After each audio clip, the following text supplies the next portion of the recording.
Olá, seja bem-vindo a mais um vídeo aqui do canal do Professor Kleber Paixão.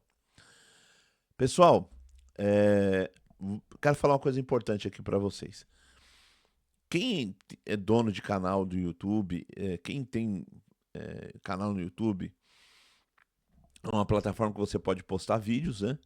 E aí você também pode ser monetizado, então é uma ajuda de custo, né? É uma ajuda que entra no seu bolso. O que eu acho da monetização? Não vejo problema nenhum. A lógica do YouTube é assim. Hoje em dia, ter canal no YouTube é também uma profissão. Por quê? Porque quem não é visto não é lembrado. Hoje em dia, você tem que mostrar a sua carinha na internet. Não tem muito o que fazer, tá bom? E digo mais, o meu trabalho acadêmico, teológico, se eu não fosse o YouTube, Instagram, o TikTok, as redes sociais, ninguém conheceria o meu trabalho, me convidaria para uma palestra, não me convidaria para um evento, não me convidariam para uma entrevista. Então eu tenho que colocar a cara para bater. Então o YouTube é uma ferramenta. Por isso que eu sou contra esse negócio de denunciar canais.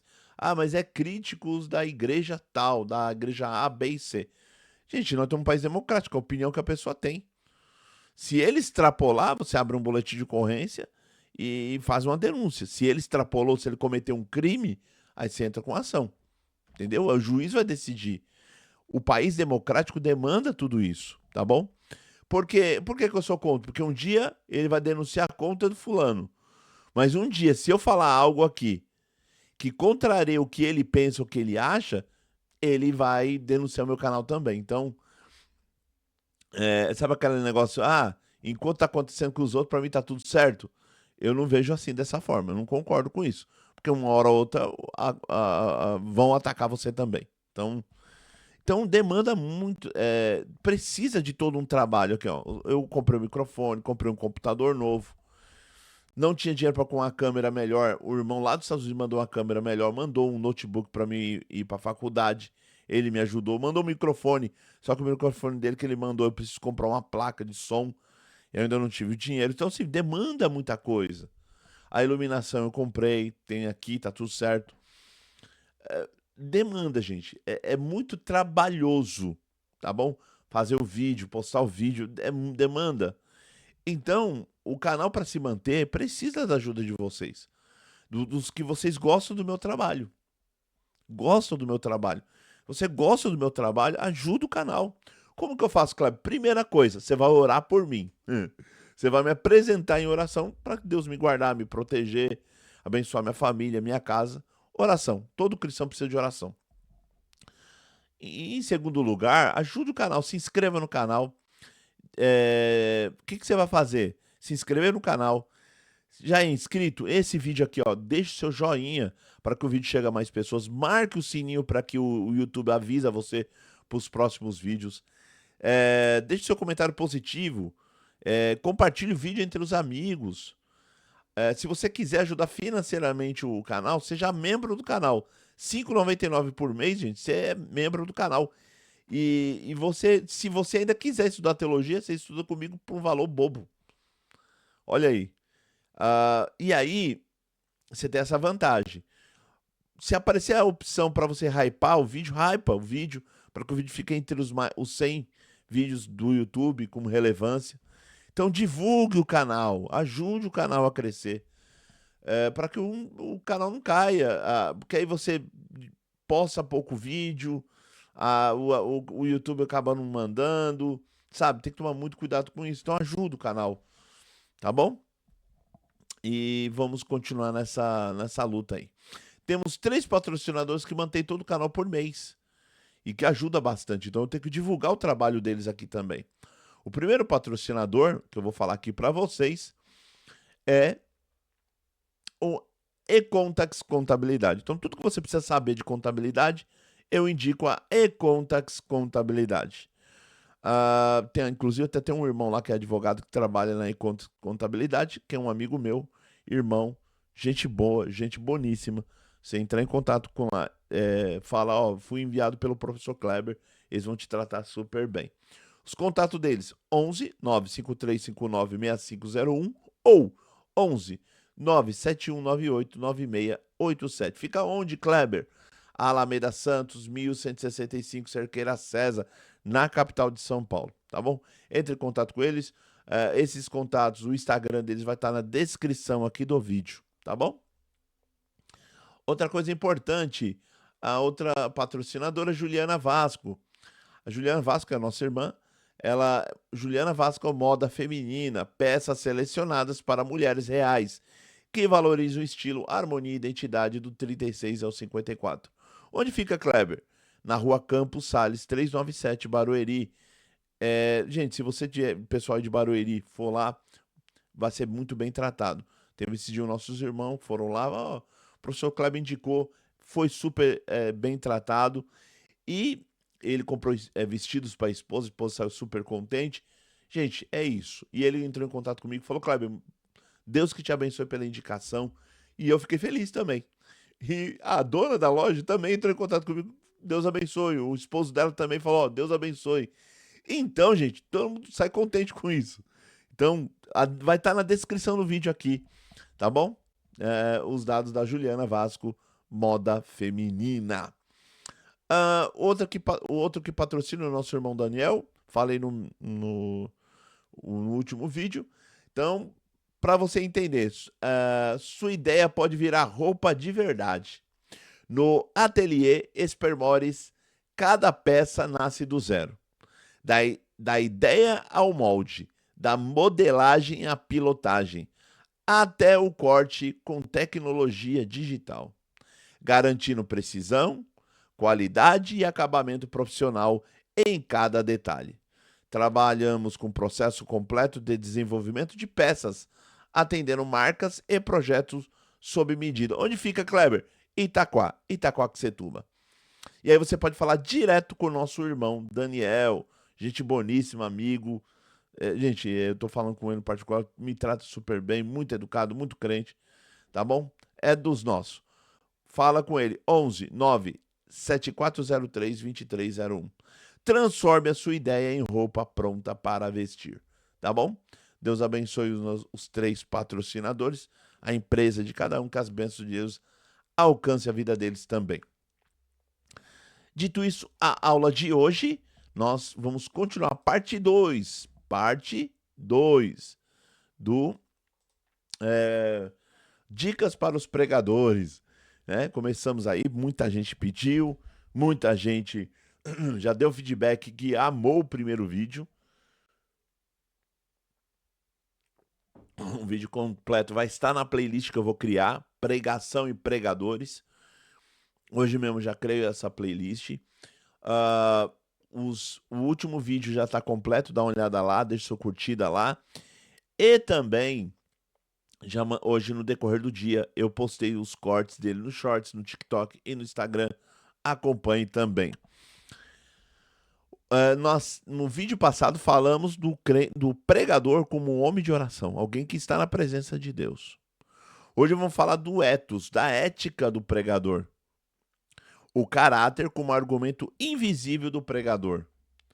Uma reflexão sobre o chamado caráter e credibilidade na homilética cristã, né?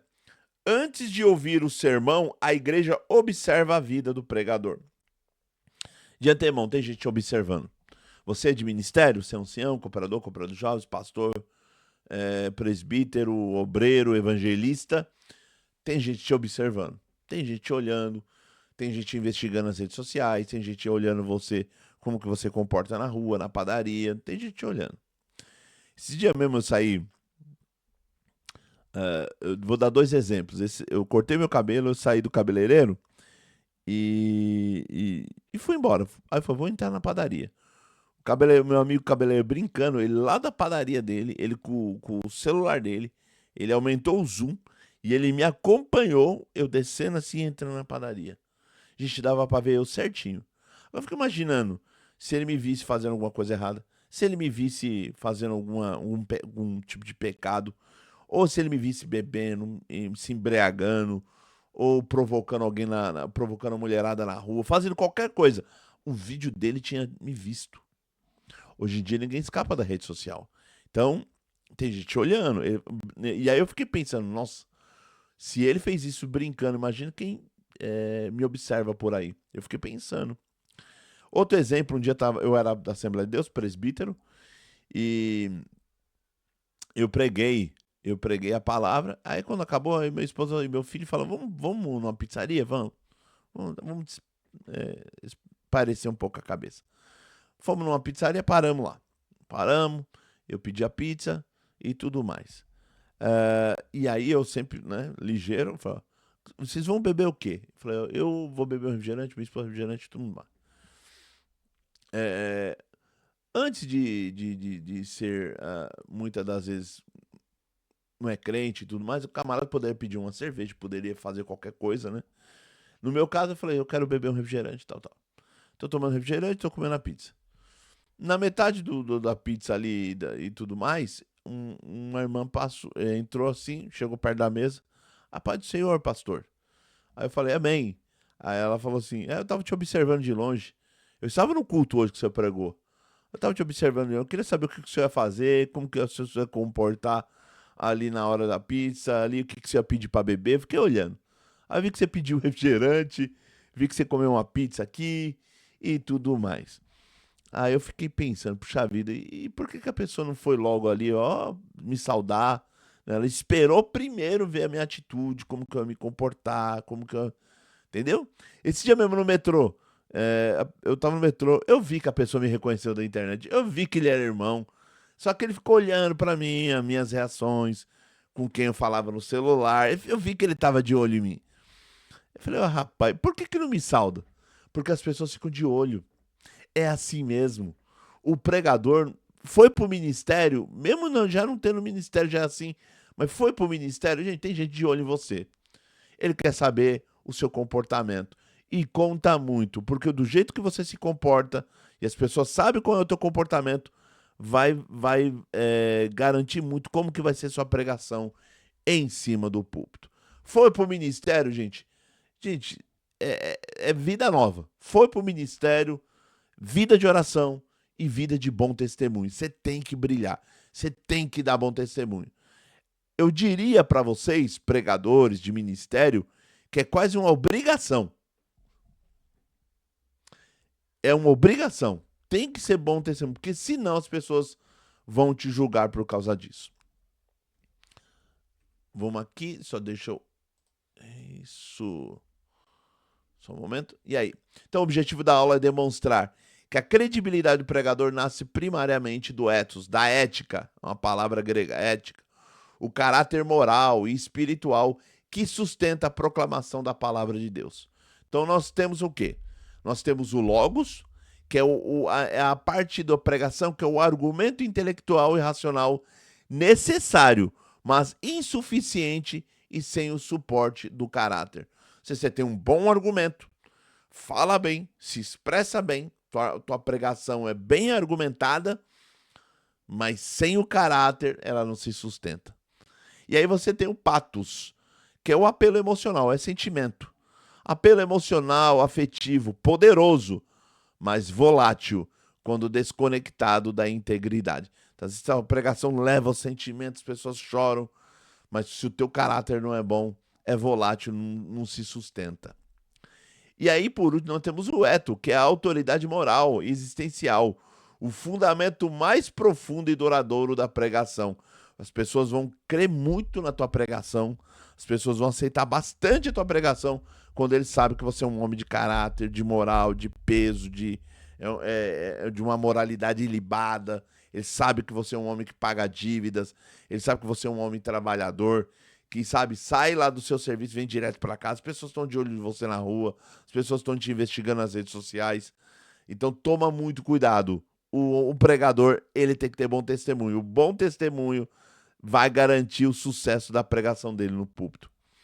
A autoridade homilética, ou seja, da pregação, não é apenas intelectual. Não é porque você é muito inteligente, intelectual, ou emocional, que você apela muito para as emoções, grita da glória e as pessoas choram e você prega e as pessoas se emocionam. Não é só intelectual ou emocional. Porque alguns pregadores são muito intelectuais, né? Ele gosta muito de expressar intelectualidade. Outros são mais emocionais, puxa para emoção e tudo mais. mas profundamente moral e existencial. Qual é o poder da garantia da pregação? A sua moral, o seu caráter. A igreja observa a vida do pregador antes de ouvir o seu sermão. O que eu venho falando aqui desde o começo agora da aula. A igreja observa primeiro a sua vida, antes do seu sermão. Como que sua vida é? Porque não adianta você falar coisas ali em cima que todo mundo sabe que você não é. Seja santo, mas você não é. Seja humilde, irmão, e você não é. Tenha humildade, você não tem.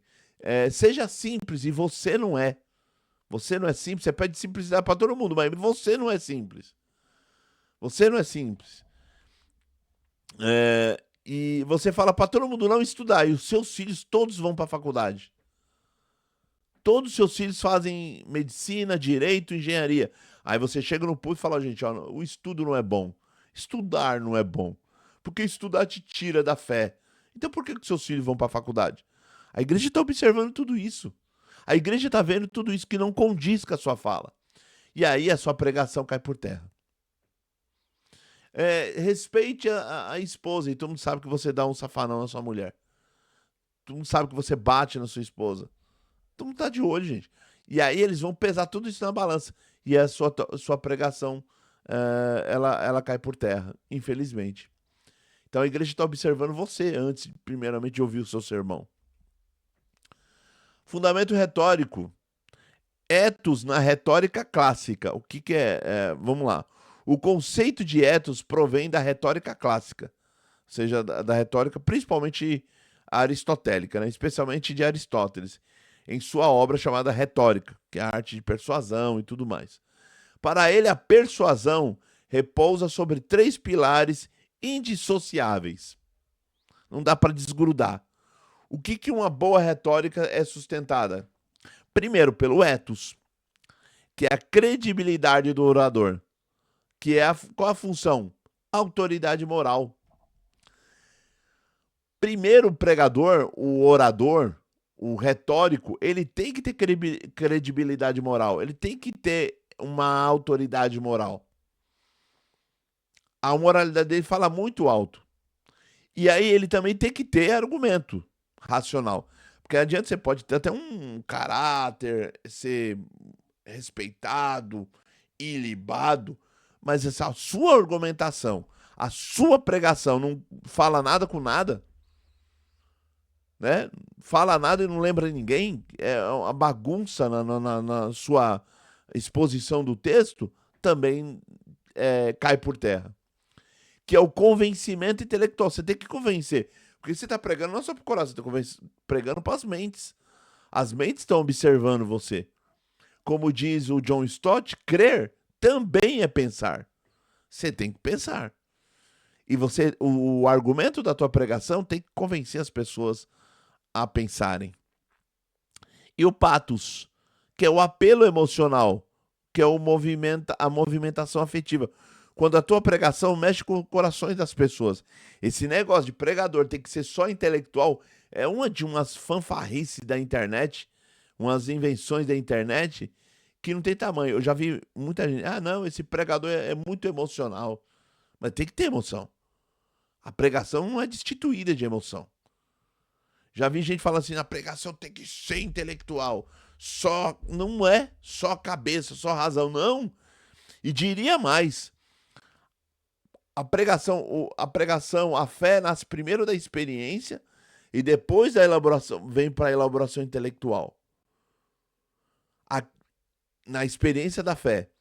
Na questão da pregação, você tem que ter as 3 bases. O pregador é um homem ilibado, de moral e de caráter. Mas também ele é um homem que tem função intelectual. Ele também tem o apelo emocional. Os 3 andam juntos. Aristóteles afirma que o ethos é o elemento mais poderoso.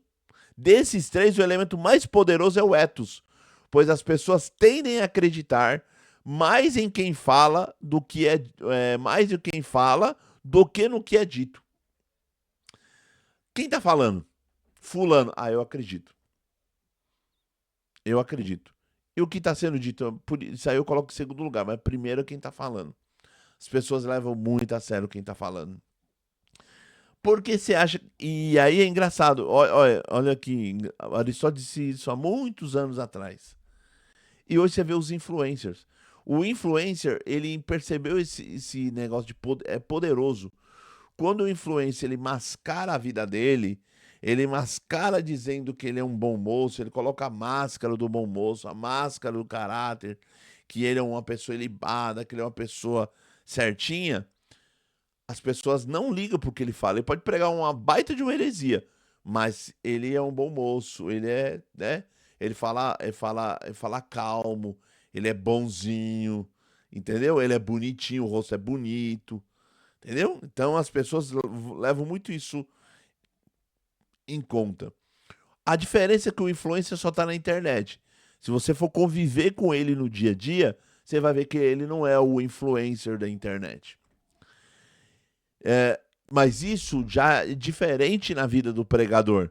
Porque o pregador está todo dia na igreja e no dia a dia da igreja. As pessoas visitam a casa dele, ele vai visitar as casas das pessoas, as pessoas vão encontrar com ele no mercado, vão encontrar com ele lá no trabalho, aonde ele estiver, ele é o pregador, as pessoas estão de olho nele. É diferente do influencer da internet.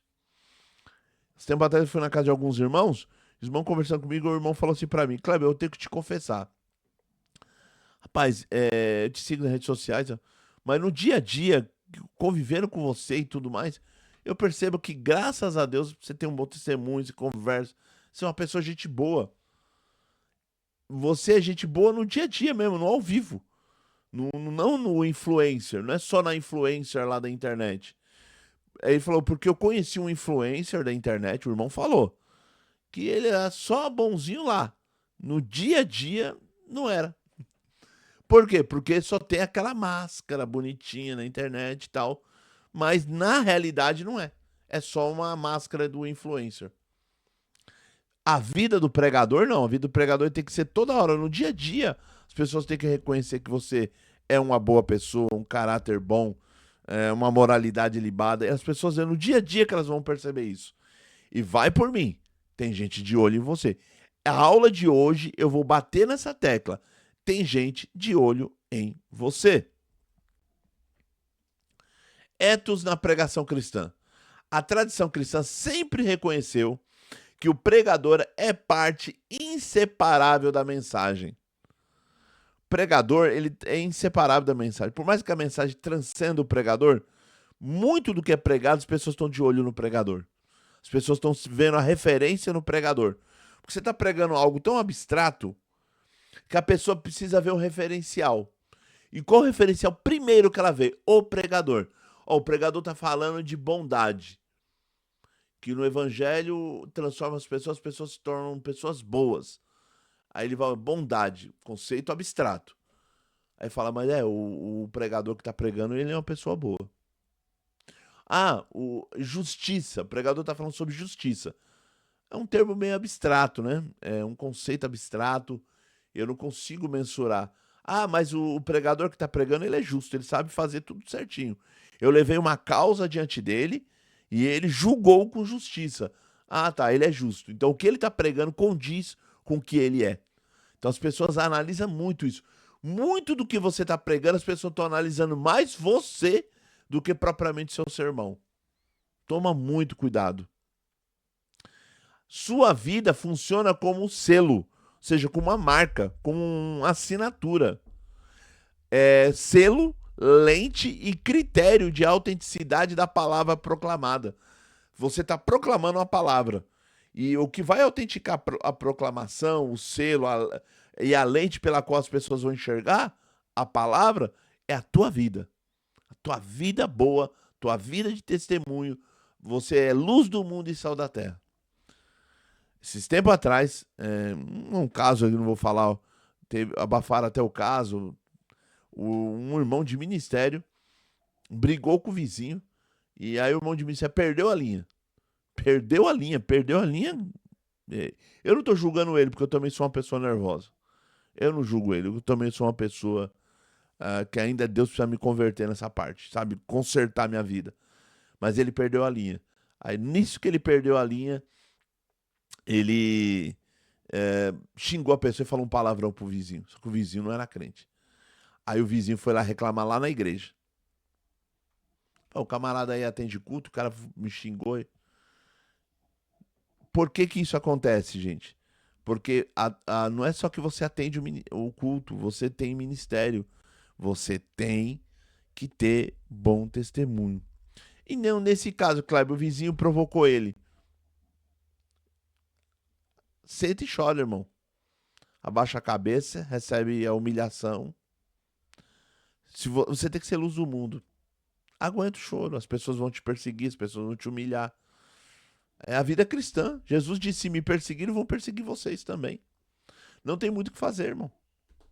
Nesses casos, não tem o que fazer. Aceita a humilhação e abaixa a cabeça e anda. Entendeu? Porque as pessoas estão de olho. Você é um irmão de ministério. Você é um pregador. No domingo você vai pregar. Só que as pessoas vão estar no que faz. Esse camarada que tá pregando foi o mesmo que brigou com o vizinho lá. Foi o mesmo que xingou fulano lá. Foi o mesmo que surtou no emprego. As pessoas vão fazer essa correlação. Eu vou dar mais um exemplo. Eu sou o homem dos exemplos. Trabalho numa empresa gigante. Gigante. E tinha e tinha uma pessoa lá, um superintendente. Eu comecei a trabalhar, só que eu não sabia quem era o superintendente. Um dia ele chegou lá na reunião. Quando eu fui ver, era o irmão da igreja que eu frequentava. E eu gostava dele. Eu gostava muito dele.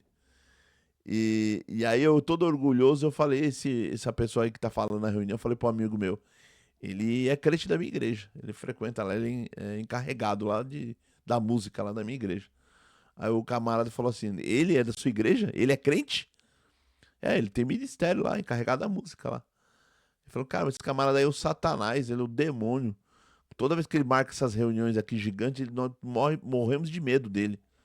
Esse camarada aí demite as pessoas sem causa nenhuma, sem justa causa nenhuma. Ele vai demitindo assim, ó, sem misericórdia, e zomba da pessoa, ainda dá risada da pessoa na reunião. Eu falei, nossa. Falou assim, pode perguntar pra qualquer um isso que eu tô falando. Todo mundo aqui da reunião não gosta dele. É complicado, irmão. As pessoas estão de olho. Então eu fico pensando, como que a pessoa vai pregar o evangelho na empresa onde ele trabalhava? Ele ganhava bem, tem um salário top, tinha um carro bom, top, maravilhoso, mas o testemunho dele não servia pra nada. O testemunho dele não servia pra nada. Como que ele vai falar que ele tá numa igreja boa, sendo que as pessoas falam, que igreja é essa que você é o demônio em pessoa? Então não quero ir pra essa igreja aí não. Então fica muito difícil. Qual é o selo da mensagem? A vida do pregador autentica e confirma aquilo que é proclamado no púlpito diante da congregação. Então a sua vida está autenticando, está assinando embaixo. Realmente o que ele está pregando, eu vejo na vida dele. O que ele prega, eu vejo na vida dele. É um selo, é uma marca, é uma assinatura. Lente interpretativa. A congregação filtra o sermão através da percepção que tem do caráter de quem prega. Ela está filtrando tudo aquilo que você está falando a partir do caráter do seu caráter. Mas esse camarada tá pregando um monte de coisa aí de moralidade, de que ser bom, de que tem que cuidar da esposa, tem que pagar a dívida. Ele tá pregando tudo isso aí. Ele não faz nada disso, meu. As pessoas estão lendo toda a sua pregação a partir da sua vida, do seu testemunho. E critério de autenticidade. A integridade do pregador determina se a mensagem será recebida como genuína ou performática. As pessoas vão ver se o que você pregou é apenas uma performance ou realmente o você prega, você vive aquilo que você está pregando. Entendeu? Por isso que tem um tipo de pregador que é aquele pregador moralista. É o pregador que só prega moralidade pro povo. E só funciona pro povo. Quando chega nele, ele fica de boa. Ele fala, gente, não processa ninguém. Mas se tocar na ferida dele, ele processa os outros. Não pode. Não pode acontecer isso. As pessoas não vão aceitar a tua pregação. Então, quando você dizer, gente, não processa ninguém. Se alguém te humilhar, fique em paz, aceita o dano. As pessoas vão falar, mas você mesmo não aceita. É pura performance. Infelizmente, isso tem muito pregador assim. Só que a maioria, 90% desses pregadores, eles caem nos erros que eles pregam. A maioria. Vou dar um exemplo. Teve um pregador famoso aí da internet, não vou falar o nome dele para não receber processo, que ele pregava, todo mundo xingava e falou mal até da congregação da igreja que eu frequento, falou mal e zombou e fez um culto só falando mal e detonando e tudo mais. Era o príncipe da moralidade. Jogava moralidade, ele se chamava um puritano por excelência. O que aconteceu? Caiu nos próprios pecados dele. Quando ele se afastou do ministério, as pessoas falaram que ele se afastou porque ele estava muito nervoso. Ele é um homem muito nervoso. Não. Tinha denúncias de pecado gravíssimos que ele cometeu e tudo mais, e que abafaram o caso. Simplesmente abafaram o caso. Né? Então não pode. O caráter dele não condizia, a moralidade dele não condizia com o que ele praticava. Ele falava uma coisa e não praticava. Ele jogava regra em todo mundo, mas ele mesmo não praticava. Não pode acontecer isso. Tem cuidado de ti mesmo e da doutrina. 1 Timóteo 4,16. A ordem é significativa. Primeiro a vida, depois a doutrina. Primeiro você cuida da tua vida, para depois cuidar da doutrina. Sem a primeira, a segunda perde autoridade. A doutrina que você está ensinando na igreja vai garantir, vai ter autoridade quando as pessoas perceberem que é o que você pratica. Por isso que Paulo fala para Timóteo: tem cuidado de ti mesmo, primeiro de você, e da doutrina. Cuida primeiro de você. Que adianta o camarada combater as heresias, o arianismo, o docetismo, o gnosticismo? Ele cuida da doutrina, ele é o arauto da verdade do evangelho. Cuida do evangelho, fala do evangelho. Mas a vida dele não está acontecendo com isso. A vida dele não condiz com isso. Tá bom? Então vamos embora. Chamado ministerial, a vocação interna, que é o vocatio interna. Chamado interno. O chamado pastoral começa com uma profunda convicção espiritual de que Deus chamou determinada pessoa para o ministério da palavra. Essa certeza interior possui elementos inconfundíveis. Atenção você, que muitas das vezes, dependendo da igreja que você frequenta, alguém vai lá e te coloca no ministério. Você tem que fazer a pergunta para você mesmo. Eu fui chamado para o ministério? Eu tenho esse chamado interno dentro de mim? Deus me chamou para a pregação do evangelho? Se não foi, irmão, entrega o ministério. Entrega, porque você não nasceu para coisa. Não, eu tô aqui porque Deus me colocou. Eu não gosto de pregar. Já vi gente falando assim, sobe em cima do púlpito: mano, eu tô aqui pregando, eu não gosto de pregar, não. Mas me colocaram aqui, eu tô pregando aqui. Eu tô aqui, tô empurrando com a barriga.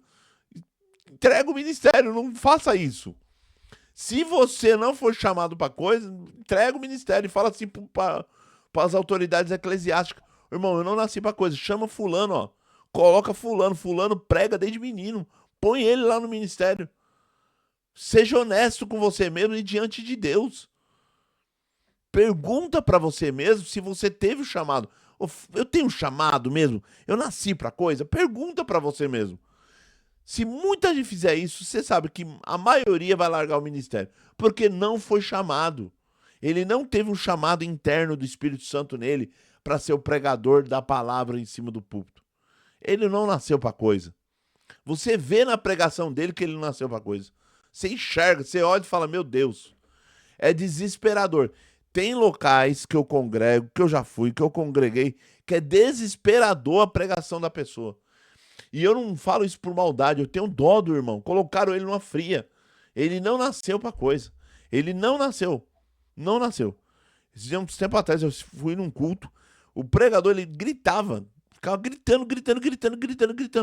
Aquilo chegava a doer os ouvidos, que era muito grito. Mas ele fazia a mínima ideia do que ele estava fazendo no púlpito. É impressionante isso. Não pode acontecer isso. E acabou o culto e ele achou que ele abafou, porque você vê, vai saudar ele lá, ele tava assim, ó. Não, só gritou. E a mocidade, a irmandade saiu vazia. O chamado pastoral começa com uma profunda convicção espiritual de que Deus chama determinada pessoa para o ministério da palavra. Essa certeza interior possui elementos inconfundíveis. Quais são, Kleber? Consciência vocacional, uma persuasão íntima e persistente de que Deus reservou essa pessoa para o ministério. É persistente aquele chamado, aquela voz interna. É persistente. Paixão pela palavra, amor genuíno e ardente pela escritura que impulsiona o estudo, a meditação e a proclamação. Por que você acha, cargas d'água, que eu fui escolher estudar teologia, porque eu sou apaixonado por tudo que envolva Deus. Eu sou apaixonado em orar na presença de Deus. Eu sou apaixonado em estar em culto. Eu sou apaixonado em ler a Bíblia. Eu leio a Bíblia desde os 15 anos. Já li a Bíblia mais de 15 vezes. E toda vez que eu leio, para mim é uma glória. Parece que eu estou lendo pela primeira vez. Tudo que envolve Bíblia, palavra, eu estou lá. Eu estou pesquisando, lendo. Tudo. Tudo que você imaginar. Eu amo as coisas de Deus. Você tem uma paixão pela palavra. Por isso que quando eu estou pregando, eu prego com vida. Eu altero a voz, eu falo com autoridade, eu falo com vigor, porque eu estou vivendo aquilo. Por isso que eu explico o texto, eu explico com alegria, com vigor, com autoridade, porque eu estou vivendo aquele texto. Eu entro no mundo de Deus, como diz lá Karl Rahner. A Bíblia é o mundo de Deus. Eu estou entrando no mundo dele. O mundo não é meu. E se eu entro no mundo dele, eu jogo as regras do mundo dele. O texto está falando e eu deixo o texto falar. É isso que é bonito. O pregador tem que ter essa paixão, esse fogo interno. Amor genuíno e ardente pelas escrituras que impulsiona o estudo, impulsiona você a estudar, impulsiona você a meditar e a proclamar a palavra. E aí você tem um peso pastoral pelas almas, cuidado genuíno pelas pessoas, semelhante ao de Jeremias. No meu coração havia como um fogo ardente. Jeremias 29. Tem outra passagem que Jeremias diz assim, interessante. Me iludisse, Senhor, iludido fiquei. É como querer dizer Jeremias. Jeremias estava decepcionado com Deus. Ah, Deus, tu me enganou. Aí falou, quando eu pensei, não vou falar mais do nome dele, um fogo, uma chama ardeu dentro de mim. É como se você falasse, não vou pregar mais, não vou orar mais, não vou falar mais de Deus. Aí tem aquela chama que envolve você, a chama do céu, aquele vigor, aquela alegria. Você não tem como não deixar de proclamar a palavra de Deus. Vou dar um exemplo. Não façam isso. Não chegue perto de mim, Kleber, fale, vamos comentar sobre tal texto. Aí quando eu for ver, eu tô ensinando, pregando. Tempo atrás no metrô, tava eu e minha esposa no metrô. E ali eu tava voltando do culto. E uma pessoa olhou assim pra mim, falou assim, você é evangélico? Eu falei, sim, sou. Olha, eu não acredito em Deus, assim, sabe? Mas eu queria que você me explicasse uma passagem da Bíblia que eu tenho dúvida. Ela falou uma passagem da Bíblia. Quando eu fui ver, eu já estava explicando a passagem para ela. Aí eu tentei falar baixo para não, né, ninguém ficar olhando pra gente. Daqui a pouco eu já estava falando alto, explicando. Quando eu fui ver, meu vagão inteiro estava olhando para mim. Aí daqui a pouco uma outra mulher levantou a mão e falou, eu também tenho uma dúvida bíblica. Aí eu já estava explicando para ela. Quando eu fui ver, tinha um homem ali do meu lado já chorando. E eu falando do evangelho, falando de Jesus Cristo, falando do drama da salvação. E aquilo foi me envolvendo de alegria. Quando eu fui ver, eu tava pregando pro metrô inteiro. O metrô inteiro tá. Quando eu fui embora, Deus abençoe. O pessoal achou que eu era pastor. Deus te abençoe, pastor. Vai com Deus, pastor. As pessoas têm fome da palavra. E a gente tem que ter essa paixão pela palavra. A gente tem que ter essa paixão pela pregação. Quando você vai num culto, vai com aquela alegria para pregar. Quando eu tenho certeza que Deus vai criar um caminho para mim pregar uma palavra, eu vou com aquela alegria, com aquele vigor. Eu até brinco com os irmãos de ministério, amigos meus, eu falo, eu tava com bala na agulha. Eu tava ali virado no giraia. Porque eu gosto disso, irmão. Eu gosto disso, eu gosto de pregar. Eu sempre falo que quando eu tô no púlpito é meu mundo. Ali é como se é o instante de vida que vale por ele mesmo.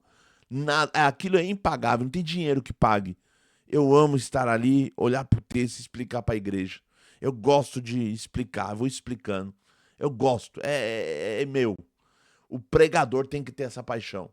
pregador que não tem paixão pela palavra, de pregar, gostar de pregar. Tem pregador que fala assim, eu não gosto de pregar, então você não serve para ser pregador. Você não serve. Tem que amar pregar e gostar de pregar. Tá bom? Bora lá. O chamado ministerial, o vocatio externa. É o chamado externo. O Novo Testamento nunca legitima autochamados. Não é você que chama a si mesmo. Ah, eu acho que eu sou do ministério, eu acho que eu sirvo, né? Eu acho que eu sou um camarada que tenho dinheiro, tenho família boa, eu acho que eu sirvo. Não é um autochamado. A Bíblia não aprova isso. O ministério autêntico precisa do reconhecimento e confirmação da comunidade de fé. As pessoas em volta de você, a igreja em volta de você, falar, ele foi pro ministério, esse camarada merece estar no ministério, porque esse camarada tem um dom mesmo, hein? A Irmandade mesmo testifica isso de você. Não é igual aquilo quando o camarada vai pro ministério e o pessoal fica assim, ele? Mas ele? Vocês têm certeza que é ele? Sabe, a Irmandade inteira fica indignada porque o povo de Deus, a igreja fica indignada porque vê aquilo ali e fala, não, ele não. Esse camarada aí nunca chamou um hino dentro da igreja. O camarada nem gosta de orar, não gosta de culto, não gosta, não sei ele do ministério. Aí tem gente que fala, mas eu pensei que foi você, irmão, fulano. Mas por que levantaram ele? Ninguém sabe. A igreja, a comunidade, ela testifica de quem é chamado. A credibilidade pastoral nasce da convergência entre o chamado interno e a confirmação eclesial. Entendeu? Então, qual é a credibilidade? O que me faz ser um bom pregador? Porque eu sei que eu tenho um chamado interno. Foi Deus que me chamou para a pregação. O Espírito Santo me chamou. E o que confirma isso? A igreja testifica isso. Não, ele nasceu para coisa. Ele realmente tem o dom de Deus. Foi Deus que colocou ele no ministério. Tem que ter as duas confirmações. Também não adianta a igreja inteira, não, ele é o cara, ele é bom, é realmente. E ele mesmo não tem um chamado interno, ele mesmo acha que não foi. Então tem alguma coisa errada, tem que ter as duas confirmações. Atos 13, separação de Barnabé e Saulo. O Espírito Santo age através da comunidade para separar e enviar ministro. A imposição de mãos sela o reconhecimento comunitário do chamado, porque o Espírito Santo falou, separa para mim Barnabé e Saulo, para uma obra que eu vou fazer. Separa para mim. A comunidade orou, foi o Espírito Santo que separou, mas foi a comunidade que foi lá, pôs a mão e autenticou, realmente foi confirmado. O Espírito Santo fez o chamado e a igreja confirmou. Reconhecimento comunitário, a igreja reconhece dons, testemunha caráter e valida a vocação. Sem esse reconhecimento, o ministério carece de fundamento eclesial legítimo. Gente, a igreja não é boba. Não tenta enganar a igreja. Coloca qualquer um no ministério e tá tudo certo. É igual o que tá acontecendo hoje em dia no mundo da Assembleia de Deus, né? Vai lá, tira o pastor da igreja e coloca outro, fala, vai ser agora esse aqui. A igreja se revolta, porque a igreja não é boba. A igreja tá percebendo o que tá acontecendo. Sabe, agora na igreja que nós frequentamos, tira o irmão de ministério, coloca outro, fala, irmão, um saiu, vai ficar esse agora. A Irmandade não é boba, a Irmandade percebe que é perseguição. A Irmandade percebe que você tá colocando uma pessoa que não tem nada a ver. A própria Irmandade percebe. Entendeu? A própria Irmandade. Então tem que tomar muito cuidado. A igreja não é boba, não tenta enganar a igreja, que a igreja tá percebendo que quem está lá no ministério não nasceu pra coisa. Tá bom? Santidade e coerência existencial. A autoridade espiritual depende, acima de tudo, da coerência entre mensagem proclamada e a vida vivida. A Escritura insiste nessa exigência de forma inequívoca. Tem que ter a relação entre a palavra que você prega e a vida que você está vivendo. Tem que ter os dois. Tito 2,7. Torna-te pessoalmente padrão de boa obra, de boas obras. Você é um padrão. As pessoas veem você como um referencial. Ó, o camarada ali. Por isso que eu sempre digo: a gente não pode ser pedra de tropeço para as pessoas. Vamos supor que eu gosto, sei lá, de beber algum vinho. Umas taças de vinho. Aí eu tô lá na porta da minha casa com uma taça de vinho tomando. O pessoal passa e fala: o Kleber bebe, então eu vou beber também. O Kleber é o modelo. O Kleber bebe, também vou beber também. O Kleber faz, eu também vou fazer. O Kleber passa cheque sem fundo, cheque sem fundo, eu também vou passar. O Kleber compra e não paga, eu também vou fazer a mesma coisa. Se a esposa do Kleber faz um monte de coisa errada e tá tudo certo, também vou fazer. As pessoas têm que ver na tua família e em você um padrão de boas obras. 1 Pedro 5,3, tornando-vos modelos do rebanho. O rebanho vê em você como se fosse um modelo. A liderança cristã não opera apenas por instrução, não é só instrução, mas por imitação. As pessoas imitam você, as pessoas imitam o seu andar, o seu comportamento, o seu jeito de falar. Não tem jeito. O ser humano, gente, antropologicamente, é um ser de imitação. Nós imitamos uns aos outros o tempo todo. Isso é normal. É próprio da nossa natureza. E você nem consegue evitar, tá? Não consegue evitar. As pessoas têm você como modelo. O pregador não apenas ensina a verdade, ele encarna a verdade. Não é só ensinamento, ele mesmo tá. É como se a verdade fosse encarnada nele. Porque ele só proclama a verdade, mas ele também vive a verdade. Quando o caráter é coerente com a mensagem, a pregação carrega um peso espiritual que nenhuma técnica retórica pode substituir. Você pode ter uma técnica retórica de persuasão fantástica, mas se você não tem caráter, peso, idoneidade, não serve de nada. O povo não só ouve a palavra, ele vê a palavra habitando uma vida. Ele não só está ouvindo a palavra, mas parece que a palavra habita uma vida que é a vida do pregador. Tá bom? Então, esse relacionamento entre pregar a palavra e viver a palavra tem que ser parte da vida do pregador. Do irmão, do pastor, do evangelista, do presbítero, do ministro, do ancião, do cooperador jovem, não importa o título eclesiástico. Você tem ministério, vida condiz com o que você prega. Não tem jeito, não dá para escapar. Então temos aí uma autoridade moral. A autoridade espiritual genuína não é institucional. Não é porque você está numa instituição que te dá uma autoridade. Não é isso. Ela é moral e espiritual. A tua autoridade é a tua moralidade, a tua espiritualidade. Você é um crente verdadeiro, um homem de oração, como foi falado na aula passada, mas também um homem de caráter. Tudo isso te dá autoridade. Aí quando você fala, você obedece. Você obedece. Não tem meio termo. E ainda que se você acha que você está com a razão, você obedece. Vou dar um exemplo. Eu tive exemplos de ministério na minha vida. O irmão Luiz Palermo, que eu citei na aula passada. Era um homem crente de oração e um homem de caráter. Ele falava, eu obedecia na hora, irmão. Não tinha meio termo, eu não ficava batendo boca. Eu não ficava questionando. Ele tinha uma autoridade própria. Não porque ele era ancião da congregação cristã no Brasil. Eu obedecia pela autoridade espiritual e o caráter que ele tinha. Então eu tinha que respeitar. É isso. Existem 3 tipos de autoridade no ministério pastoral com pesos e resultado muito distintos. Então tem 3 e o peso e o resultado é distinto, gente. Vamos lá? Institucional, que é o cargo, a posição. Ele é o pastor, é presbítero, ele é cooperador, ele é ancião, ele é diácono. Qual é a limitação? Pode ser meramente formal. Só uma autoridade meramente formal.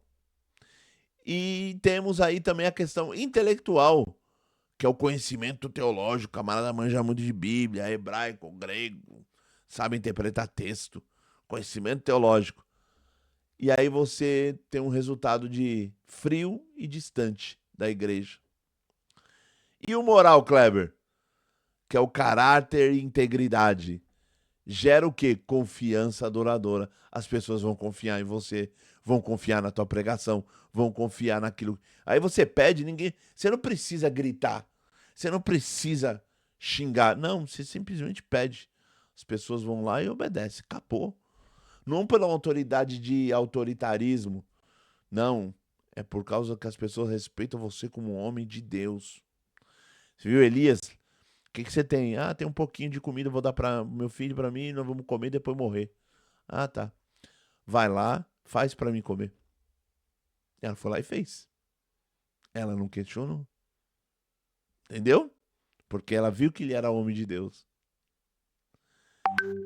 Abre aspas, ele os ensinava como quem tem autoridade, Mateus 7,29. A autoridade de Jesus nascia da integridade absoluta entre vida e palavra. As pessoas viam que Jesus falava de Deus, mas vivia uma vida na presença de Deus. E é esse o padrão que o pregador deve buscar. O pregador deve buscar esse padrão de vida integral. Eu falo aqui até para minha esposa. Eu sou brincalhão. Eu vou dar um exemplo aqui em casa, que eu e meu filho não gosta de assistir jogo de futebol. Aí o São Paulo muitas vezes faz gol, eu grito, gol. É porque eu sou uma pessoa normal. Vamos supor, amanhã, claro, você tá no ministério, parou com tudo isso, acabou. Não parar de assinar nada disso. Parar de você ser um mau exemplo em alguma coisa. Eu vou ter que viver uma vida ilibada, uma vida íntegra, uma vida. Até as brincadeiras dão uma maneirada. Não, não tem brincadeira. Padrão, moralidade, integridade. Entendeu? Porque dependendo do que você fala, vamos supor, se você fala só piada maliciosa, aí lá numa pregação em cima do púlpito você vai pregar contra a malícia. O camarada fala, mas ele só conta piada maliciosa. Então, o que ele está pregando contra a malícia lá? As pessoas estão de olho em tudo isso. Então, quem tem o cargo ministerial carrega nele uma responsabilidade de viver o que ele prega. Não tem jeito. Não tem jeito. Não tem como dissociar isso. Não tem como. Principalmente no Brasil, tá? Que o nosso país é um país moralista. As pessoas prestam muita atenção na vida do pregador. O perigo da performance homilética. A cultura contemporânea introduziu um fenômeno profundamente perigoso. Qual é esse fenômeno, Kleber? A transformação do púlpito em palco. Que isso é o que você mais vê nos cultos hoje. É um palco. Tem igrejas evangélicas que as pessoas tiraram o púlpito, a tribuna, né?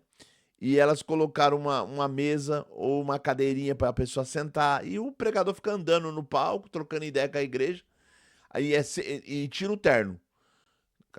Tira o terno. Eu tenho que colocar uma camisetinha, um sapatinho social, uma calça mais apertada, para mostrar que você é descoladão. É tão bobo, é tão besta para dizer que você é contemporâneo. Sabe? É muito feio isso. O pregador ele tem que ter postura, até na roupa que ele está vestindo. Então, gente, transforma tudo em palco. Nessa lógica, os critérios de avaliação torna-se o quê? O carisma do pregador. O pregador é carismático. Impacto emocional, ele emociona, ele fala bonito. Vê esses pregadores que tem por aí, o Brunet e outros mais, que fala bonito, as pessoas choram, se emocionam. Os bonitão sentam até numa cadeira, coloca o microfone assim, senta na cadeira e fala bonito, e a mulherada chora. E é muita emoção. O camarada transmite, transpira emoção. É uma performance. Ele tem carisma, impacto emocional e tem técnica e presença de palco. Porque ele se impõe no palco, né? Ele diz, ele fala, ele gesticula. Tem tudo isso. Mas não tem pregação, não tem palavra, não tem caráter, não tem idoneidade. A lógica do palco. Carisma, impacto imediato e presença cênica passam a ser os critérios centrais de avaliação do pregador. As pessoas vão avaliar o pregador por quê? Pelo carisma dele, pelo impacto imediato, a presença que ele tem no palco, né? Ele é como se fosse um camarada de uma novela. Fala bem, veste a máscara ali social e vai falando bem, vai comovendo as pessoas. O alerta do Novo Testamento para isso. O que a Bíblia fala sobre isso? Não andando com astúcia e nem adulterando a palavra, segundo Coríntios 4:2. A habilidade retórica sem integridade adultera a mensagem. Então, vamos supor, você está pregando, você tem habilidade, mas não tem integridade no seu caráter, na sua vida pública, você não tem integridade, danifica a tua mensagem. Tua mensagem não serve para nada. Qual o resultado fatal disso, Kleber? A performance pode produzir admiração, mas não transformação espiritual. A plateia aplaude o orador, mas não encontra o Senhor. As pessoas bateram palma, as pessoas falaram que você é top, que você é o número 1 como pregador, mas as pessoas não foram transformadas, porque na semana, o que ele na semana passada fazia, na outra semana, na segunda-feira, depois do culto, ele continua fazendo. Se ele bate na mulher, ele continua batendo. Se ele mente, ele continua mentindo. Então não houve uma transformação. Ele foi no culto, bateu palma, viu toda aquela sua encenação, você gritou, você emocionou e tudo mais, fez todo um show. O show foi muito bonito. Foi um show pirotécnico, mas não foi impactante no sentido do evangelho genuíno. E isso é fatal, isso é um perigo para o pregador. Porque ele mata a igreja nesse sentido. A pregação dele não serve para nada. É só um show. É só um show. A minha esposa gosta de brincar assim. A gente vai na igreja, o camarada prega nada com nada e faz todo um show. Minha esposa falou, puxa vida, a gente podia ter ficado em casa assistindo Netflix. Porque o camarada pregou, nada com nada. Porque sempre pra ouvir nada com nada, gente, fica em casa. A igreja se reúne para adorar a Deus e para ser transformada pelo poder da palavra. A palavra tem que moldar e transformar o caráter da igreja. Então a igreja precisa ouvir a palavra, o evangelho. Deus tem compromisso com a sua palavra, não com a palavra do pregador. Tem compromisso com a sua palavra, que ele colocou acima do seu nome. Performance sem piedade. Este é um dos maiores riscos do ministério contemporâneo. Qual é esse risco, Kleber? Sermões tecnicamente excelentes, sustentado por uma vida espiritual empobrecida. O sermão dele é bonito, ele fala bem, se expressa bem, mas a vida dele é uma pobreza espiritual. O talento substitui a piedade, porque o cristão tem que viver uma vida piedosa. E o ministério torna-se profissionalização da religião. Ele é um profissional da religião. Ele não é um pregador de Deus. Ele não tem um chamado do Senhor. Mas ele é um profissional religioso. Então, excelência técnica. Sermões bem estruturados e retoricamente elaborados, mas desprovidos de unção e vida interior. Ele não tem unção de Deus e a vida dele não condiz com aquilo que ele fala tão bonito e tudo mais. Ausência devocional, baixa vida de oração, que falamos na aula passada. O pregador que não ora, não vive uma vida de oração na presença de Deus. E a leitura dele, bíblica, é reduzida à preparação de sermões. Ele só lê a Bíblia quando ele vai preparar o sermão. Ele não lê a Bíblia dele quando ele acorda de manhã, ele não lê a Bíblia dele na parte da tarde, ele não lê a Bíblia à noite, ele não lê. Ele só lê a Bíblia quando ele vai preparar um sermão, aí ele lê. E ele não tem meditação pessoal, ele não medita na palavra de dia e de noite, medita na lei do Senhor de dia e de noite. Ele não medita na palavra do Senhor. Gestão de imagem. A preocupação excessiva com a reputação pública e presença nas redes sociais, em detrimento do cultivo interior. Sabe o que ele está preocupado? Ele está preocupado com a imagem dele. Se a roupa dele está bonita, se ele está bem vestido, se o que ele falou não desagradou ninguém. Ele é o camarada politicamente correto. Ele tem que estar bem com o povão na rede social. E vai por mim, pregador genuíno do evangelho não agrada a todos. Vai ter uma ala que não vai gostar do que ele pregou. E faz parte do jogo. Eu postei alguns vídeos falando da palavra de Deus. E hoje eu tava vendo no TikTok. O TikTok, você pode marcar lá para reter comentários ofensivos. Aí você vai ver os comentários que o próprio TikTok reteu. É gente falando assim... você tá usando barba. A igreja que você frequenta não permite barba. Por que você tá de barba? Aí o outro lá falando assim, ele não prestou atenção na pregação minha. Mas o seu cabelo é horrível. Que mané. Aí o outro lá xingou eu, falou um palavrão. Aí o outro me xingou. Essas pessoas são crentes? Lógico que eu excluí todos os comentários. Por quê? Não são crentes, são filhos do diabo, filhos do demônio. As pessoas cheias de conta fake. Não são de Deus. Então, quando você pregar a palavra, o evangelho genuíno, vai irritar esse tipo de gente. Então você não vai agradar todo mundo. Tem gente que vive uma vida ilusória, querendo agradar gregos e troianos. Não vai agradar todos. Vai ter um pessoal que não vai com a tua cara, não vai gostar de você, porque você prega o evangelho, a palavra de Deus. Então esqueça essa ideia de ser bonitinho como diz na gíria, ser bonzinho na fita, né? Ele na fita ele é bonzinho. Todo mundo gosta dele. Ele é o garotinho propaganda. Ele é o iê lá do Serginho Malandro. Não! Você é um pregador da palavra. Prega a palavra. Quem for de Deus vai dar glória a Deus. Quem não for de Deus, que não é convertido, vai te xingar, vai te xingar nas redes sociais, vai te perseguir. E fizeram assim com o mestre. Você tem que seguir essas mesmas pegadas.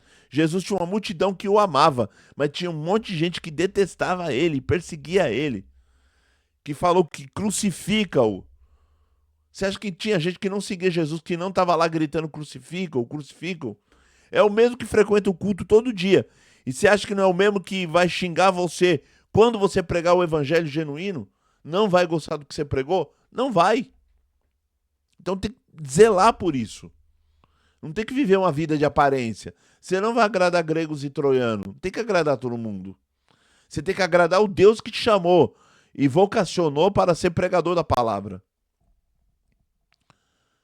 Um dia eu estava pregando uma palavra numa reunião de jovens. Estou pregando a palavra. Uma irmã levanta, guarda o véu e sai andando. No corredor. Aí todo mundo ficou olhando pra minha cara. Eu falei assim, a Irmandade, quer ir junto? Pode ir. Só fica quem gosta do evangelho. Só fica quem gosta da palavra da vida eterna. Por que ela levantou e foi embora? Porque eu estava pregando o evangelho. Eu estava falando da Sagrada Escritura. Eu estava falando de Deus. Ela não queria ouvir a palavra da Sagrada Escritura. Ela não queria ouvir, porque eu estava falando da cruz de Cristo. Ela se irritou porque eu falei da cruz de Cristo. Ela levantou e saiu andando. Eu tenho culpa que ela não é convertida? Eu continuei pregando. E quem quiser sair, saia também. Que a igreja fique vazia e você pregando o evangelho de Cristo. Você tem que dar alimento para o povo. Não tem que agradar gregos e troianos. Tá bom? Talento sem santidade. Ministério sustentado por dom natural, sem o suporte de uma vida rendida e transformada pelo Espírito. Então, às vezes a pessoa tem um talento, ele é talentoso para falar bem, falar em público, ele é talentoso para falar em público, mas ele não tem uma vida de oração, ele não tem uma vida com Deus, ele não tem uma vida de caráter, de reputação, ele não tem, mas ele fala bem, fala super bem. Esse tempo atrás o irmão falou assim, irmão, você conhece o pregador tal, ele é pregador top. Eu falei, não, ele fala bem. Falar bem não quer dizer nada, porque tu não sabe o quanto que o camarada nos bastidores é o Satanás em pessoa. Falar bem não quer dizer nada, gente. Falar bem não quer dizer nada. Então toma muito cuidado com isso. John Owen, grande pregador, vai dizer, um ministro pode encher a cabeça de conhecimento e deixar sua alma vazia. Tem muito conhecimento, mas a alma dele está vazia do evangelho. Espiritualidade do pregador. A tradição pastoral sempre ensinou que o ministério saudável repousa sobre 3 pilares insubstituíveis da vida espiritual. Como que um pregador tem que ter esses 3 pilares que eu vou falar agora. Esses pilares não são opcionais, não é opção para você escolher. Você, eu quero esse, quero não, não é. Eles andam junto. E você tem um ministério, você tem que andar na base desses 3 pilares. São fundação sobre a qual todo o ministério é construído. Todo o ministério, ancião, cooperador de jovens, pastor, presbítero, evangelista, é construído sobre esses 3 pilares. Quais são, Kleber? Vida secreta com Deus. Oração, o que eu falei na aula passada. Volta lá na aula para ouvir. Oração perseverante, meditação bíblica diária e arrependimento constante formam o núcleo da vida espiritual do pregador. Pregador também se arrepende, Kleber? Sim, se arrepende. Porque tem hora que você vai errar. Tem hora que você vai falar coisas que não é para falar. Tem hora que você vai ter uma atitude que não era para ter. Você tem que se arrepender. Você tem que pedir perdão para Deus e para quem você ofendeu. Vou dar um exemplo. Mas tem hora que você, na igreja, você está atendendo o culto, você vai falar coisa pro povo que vai ofender alguém. Não no sentido de você pregar o evangelho à pessoa, igual eu falei agora há pouco, não. Mas você mesmo falou algo que não era para falar. Né? Ó, nos anos 90, o saudoso Quitério Carmona, que era um homem duro, homem assim, sabe, daqueles velhinhos bem chato, contundente. Ele um dia ele brigou com uma organista lá e falou: "Ah, você não tá dentro da doutrina", falou um monte pra irmã. A irmã começou a chorar. Aí ele continuou o culto. Daqui a pouco ele chamou a irmã: "Irmã, vem aqui na frente". Ele foi lá e falou: "Eu quero te pedir perdão. Eu quero te pedir perdão em nome do Senhor Jesus, porque eu machuquei você". A irmã começou a chorar e falou: "Tá perdoado". Aí ele falou: "Irmão, eu quis pedir perdão para ela porque eu ofendi ela e o decorrer do culto aqui meu coração tá machucado porque eu ofendi ela. Eu não tenho que ofender". Então, seja, a consciência dele pesou. Ele sendo um ancião duro, contundente, velhão, das antigas. Era o das antigas. Quitério Carmona era o das antigas. Mas ele teve a hombridade de pedir perdão pra irmã. Tem que ter hombridade, irmão. Não adianta, eu sou ancião, mais velho, e eu humilho mesmo e não peço perdão pra ninguém. Então você deixou de ser crente. Você tem que aprender a pedir perdão, reconhecer que errou, reconhecer que não devia ter falado, não devia ter machucado, não devia ter feito nada. Tem que reconhecer. Se você não volta atrás, você não é um cristão verdadeiro. Tem que reconhecer que errou. Tem que reconhecer que ofendeu as almas. Aí você é um bom pregador. Vigilância moral, disciplina espiritual ativa, busca por pureza, cultivo da humildade como proteção contra as tentações do ministério. Porque a tendência de você ter um ministério é a tendência de você se tornar um homem soberbo, arrogante, prepotente, humilhando as pessoas. Então você tem que buscar pureza, cultivar a humildade e ter uma vida ilibada de caráter, de responsabilidade e de respeito e de humildade para você não cair na tentação da soberbia e da prepotência. 99% que eu estou te estudando dos irmãos que eu conheci de ministério que eram soberbos, todos caíram por causa da soberbia. Não foi por causa da mulher, não foi por causa de adultério, fornicação, não foi nada. Caiu porque era soberbo. Caiu porque era prepotente. Caiu porque humilhava todo mundo. Eu conheço um pregador que eu amava ele. Eu ia lá para ver ele pregar. Mas no culto dele, quando eu fui ver alguns cultos que eu estava lá, ele começava a falar assim: os velhinhos aqui não vem testemunhar, não, porque esses velhinhos ficam só enrolando. Vem gente que só tem que contar milagre. Ele não aceitava mais o testemunho da velhinha. Ele não aceitava mais o testemunho do irmão simples. Ele começou a selecionar quais os testemunhos que ele queria ouvir. Soberbo, caiu. Perdeu o ministério.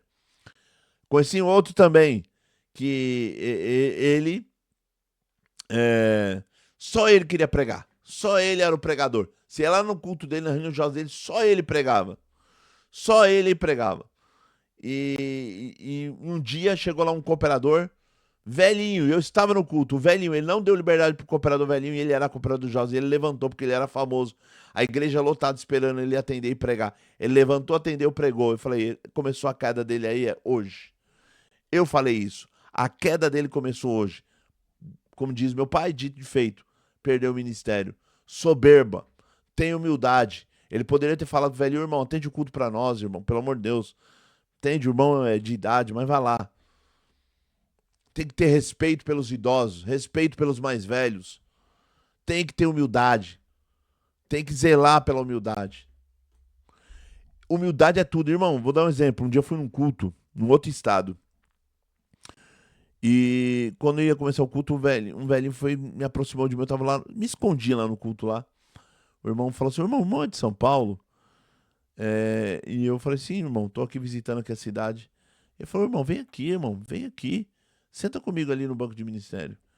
Aí eu falei, não, irmão, mas eu não tenho ministério não, irmão, vou ficar aqui mesmo. Ele falou, não, vem aqui, irmão, pelo amor, eu te suplico, vem aqui. Aí sentou, eu sentei.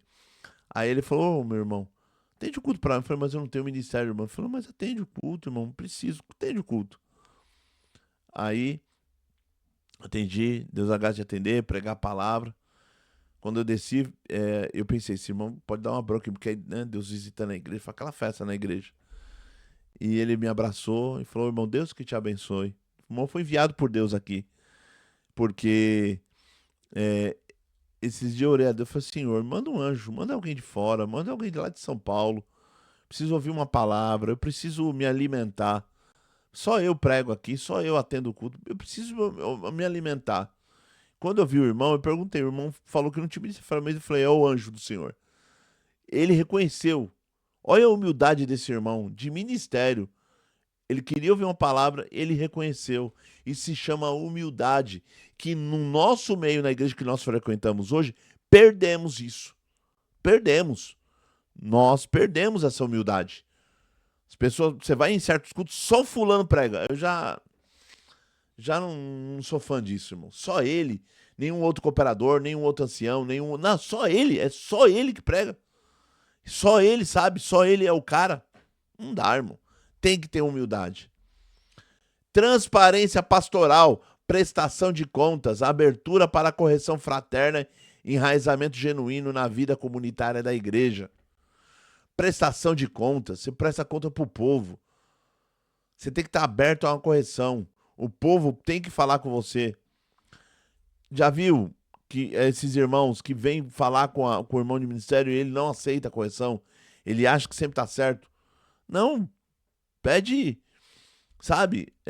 Pede um auxílio. Igual esse dia eu fui numa reunião, até pregar a palavra, eu falei assim, ó, irmãos, acabou o culto aqui, se eu falei qualquer coisa que eu falei, se os irmãos quiser vir conversar comigo, pode vir. E se eu errei, eu peço perdão pro irmão. Tem que ter abertura para ser a correção fraternal, tudo dentro do respeito, do amor em Cristo. Eu acho que nem tudo, vai ter hora que um momento se você tá no púlpito, você vai errar. Vai ter uma hora no púlpito que você vai tomar uma atitude que vai ofender alguém. Você tem que ter humildade para pedir perdão. Princípio fundamental. Antes de falar de Deus para o povo, o pregador deve falar com Deus. Antes de você falar de Deus para o povo, você tem que falar com Deus. Você já falou com Deus? Kleber, vou atender o culto no sábado e vou pregar. Beleza. Você já falou com Deus? Você vai atender o culto e pregar. Beleza. Você já falou com Deus? Tem que falar com Deus, irmão. Eu tenho um costume. Kleber, isso é uma coisa de mim. É uma coisa particular minha. Desde mocinho. Vou pregar a palavra, vou estar num culto, vou pregar a palavra. Eu falo assim, Senhor, se hoje eu for pregar a palavra, eu suplico a tua presença como o principal convidado a estar comigo. O principal convidado a ir comigo para o culto. O principal convidado a estar conosco no culto. E o principal convidado a estar comigo no púlpito. E o principal convidado a me inspirar e falar na minha boca. Não deixa eu sozinho. Não deixa eu ser um falador sozinho. Me inspira, me ilumina. Fala na minha boca. Sê tua palavra de vida na minha boca para falar com o povo. Isso é uma coisa que eu peço sempre para Deus. Antes de pregar, eu já falei com Deus. E o pregador tem que fazer isso. Vai pregar? Fala com Deus. Fala com Deus, irmão. Se você não falar com Deus, tudo que você for falar num púlpito não serviu de nada. Fala com Deus antes. Tá bom? Credibilidade do púlpito. Credibilidade não se constrói no sermão de domingo. Você não vai ganhar respeito e credibilidade num sermão que você pregou domingo. Ela se constrói na vida cotidiana, nas situações onde ninguém está gravando e nenhuma câmera está ligada. Ninguém está te gravando, a câmera ligada. É lá que você tem que construir uma credibilidade, um domínio, um respeito. Relações interpessoais. Como o pastor trata as pessoas vulneráveis, difíceis e discordantes, revela mais do que qualquer sermão. Tem que ter paciência. Hoje mesmo entrou em contato comigo no WhatsApp, o irmão me deu um parecer, eu dei o parecer pra ele, ele falou, eu discordo de você. Aí eu comecei, ter uma discussão mais acalorada com ele. E ele foi indo, e eu falei assim, irmão, aí ele falou, você tem que ter paciência comigo que eu sou um tribulado. Ele falou, e como que o irmão vai ter paciência na grande tribulação? Em certo sentido, ele estaria certo. Só que a resposta que eu dei pra ele foi, irmão, o irmão é um atribulado e não é a grande tribulação. Eu tenho que estar me preparando para a grande tribulação, não para o atribulado. Mas vamos lá. Eu falei assim, irmão, vamos ficar em paz. O irmão tá perdoado. Falei para ele, o irmão, tá até minhas gravadas, tá tudo salvo aqui as conversas. O irmão tá perdoado em nome de Jesus. Vamos ficar em paz. Tá tudo certo. E encerrou a conversa. Porque você tem que ter paciência com os discordantes. Porque muitas vezes o discordante é uma pessoa inteligente. Às vezes uma pessoa discordante é só um chato de galocha que tá lá te importunando. tá lá falando, porque ele é o chatão. Tem gente dentro da igreja que é chata, pedante, que fica pegando no pé do pregador. E aí você tem que ter paciência. Revela mais do que qualquer sermão. 2. Respostas às críticas. A reação diante da pressão, da oposição e da injustiça revela o verdadeiro nível de formação espiritual. A reação diante da pressão. As pessoas vão te pressionar. Da oposição, as pessoas vão se opor a você. E da injustiça revela o verdadeiro nível de formação espiritual que você tem. Deixa as pessoas falarem. Deixa as pessoas te criticarem. Você é uma pessoa pública. O pastor é um agente público. Vão te criticar, vão ter oposição contra você, mas deixa falar. Não tem muito o que fazer. Não adianta criticar, brigar, atacar no púlpito, usar o púlpito para atacar a igreja. Então, a pior coisa que tem é mostrar como que você se rebaixou.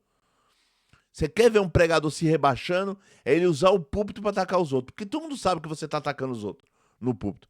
Não, mas foi a palavra. Não, não foi a palavra. A palavra não ataca ninguém. Todo mundo sabe que foi você que falou.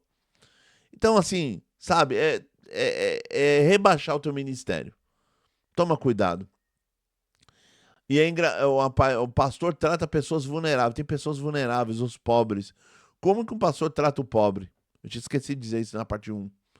Como que o pastor, o pregador, o ancião trata o pobre, o órfão, a viúva, o estrangeiro? Como que você trata essas pessoas? Tem que tomar cuidado com isso. Vida doméstica. A família do pastor é o primeiro campo missionário, o espelho mais fiel do seu caráter real. Quem está em volta de você tem que te conhecer. Ela sabe quem você é. Sabe com quem anda. Vou dar um exemplo. Minha esposa e meu filho aqui sempre fala. Eu gosto de ver quando você está pregando. Minha esposa fala isso e meu filho fala isso. E um dia que vocês vierem aqui na minha casa, vocês vão ver isso que eu estou falando. Eles falam assim, eu gosto de ver você pregando, porque eu sei o quanto que você é dedicado à palavra de Deus. Eu gosto de ver você pregando, porque você fica muito feliz lá no púlpito pregando, porque você é um homem dedicado no decorrer do dia da palavra de Deus. É isso que é importante. Então a vida doméstica vai confirmar o que você é. Uso do poder. A forma como o pastor administra autoridade, recursos e influências define a sua integridade pastoral. Como que você lida com o poder que você tem? Porque você é um líder, você é um ancião, comprador, diácono. Como que você lida com o poder? Como que você administra essa autoridade que você tem? Você é um déspota? Você é um camarada ruim? Ou já vi gente falar, fulano é endemoniado. Você é um endemoniado? Não, não pode. Cristão não pode ser endemoniado. Você não pode ser uma pessoa ruim. Igual tem um caso esse tempo atrás aí, numa região aqui, quando o ancião entrou lá, foi resolver, teve um problema lá com as irmãs da cozinha, né? E sumiu um copo lá, uma doideira lá. E aí ele chegou lá no meio das irmãs, gritando, quem é que mexeu no copo? E é ancião, hein? Ele gritando, e ele pegou o copo e jogou assim, ninguém pode mexer nisso, porque quem manda aqui sou eu. Camarada desse não sabe administrar o poder que ele tem. Ele é um déspota, é um autoritário. Como que você lida com os recursos? Passa dinheiro na tua mão. Por mais que tudo é controlado, na congregação, uma igreja controlada, mas como que isso passa na sua mão? Em algum momento vai passar. Como que você lida com essa situação? Como que você lida com o poder também dos recursos? A influência, como que você usa a sua influência no decorrer da igreja? Você levanta quem quer e derruba quem quer? Como que você puxa o tapete das pessoas? Como que você lida? Você tem que saber lidar com tudo isso. Gregório Magno, na regra pastoral, vai dizer: a vida do pastor deve ser o comentário visível de sua pregação. Vou repetir novamente. A vida do pastor deve ser o comentário visível de sua pregação. É o comentário visível da sua pregação. As pessoas vão olhar para a tua vida e ver um comentário visível da sua pregação. A tua vida, o teu caráter, a tua responsabilidade. Paradoxo pastoral. O ministério comporta uma tensão permanente e inescapável. O pregador é simultaneamente um pecador redimido e um exemplo a ser seguido. Esse é o paradoxo da vida pastoral. Você é um pecador redimido. Isso é um fato, você é redimido por Cristo, mas é um pecador ainda, né? Tem algumas coisas que o Espírito Santo está corrigindo em você. Mas você é um exemplo a ser seguido. Então as pessoas estão de olho no que você está fazendo. Então tem que tomar cuidado com o que você faz, porque você é um exemplo. Como resolver esse paradoxo sem cair no perfeccionismo ou na hipocrisia? Tem aquele hipócrita que não vive o que prega, ou o perfeccionismo, quando o camarada quer ser perfeito em tudo que faz. Você não vai conseguir ser perfeito. Em algum momento você vai falhar. Então qual é o problema? O pregador é pecador, é pecador e falha. A congregação observa e conhece suas fraquezas. A exigência de ser exemplo parece impossível. Esse é um problema. O pregador é um pecador, ele vai falhar. A igreja está olhando para ele, observa as fraquezas dele. E ele tem a exigência de ser um exemplo seguido. Como que solucionar um problema desse? A solução, pessoal, é a autenticidade espiritual. A igreja não exige perfeição. Ela não exige que você seja um perfeitinho, bonitinho, perfeito, um bibelô. Exige arrependimento, que você seja um pregador de arrependimento. Exige de você integridade e humildade. O pregador que reconhece falhas com transparência pastoral constrói uma credibilidade mais profunda do que aquela que aparenta a perfeição. Então, quando você tem integridade, você tem humildade, mas você vai construindo isso, a igreja vai te respeitar. Tem casos, irmão, que muitas das vezes, se você é uma pessoa humilde, amorosa com o povo, cuida do povo, pastoreia o povo, o dia que você falhar e você for humilde, pedir perdão pro povo, vai por mim, a igreja vai te perdoar. A igreja vai fechar com você. E se alguém de fora vir para te atacar, o pessoal vai falar, não, ele é falho sim, mas ele já pediu perdão. Nós estamos fechados com o cara. Nós estamos fechados com o irmão. Nós estamos fechados com esse mano. Ele é dos nossos. Toca nele não, a igreja vai te defender. Por que a igreja não defende muitas vezes o pregador quando dá uma vacilada? Porque a igreja não estava fechada com ele. Não confiava nele. Porque muitas vezes ele era um déspota. Tudo isso conta, gente. Arrependimento, disposição genuína de reconhecer erros e buscar restauração. Você tem que estar disposto a reconhecer que uma hora ou outra você vai errar. Você tem que ter essa disposição em você. Integridade, consistência entre o que se diz, o que se pensa e o que se faz. Você tem que ter essa integridade.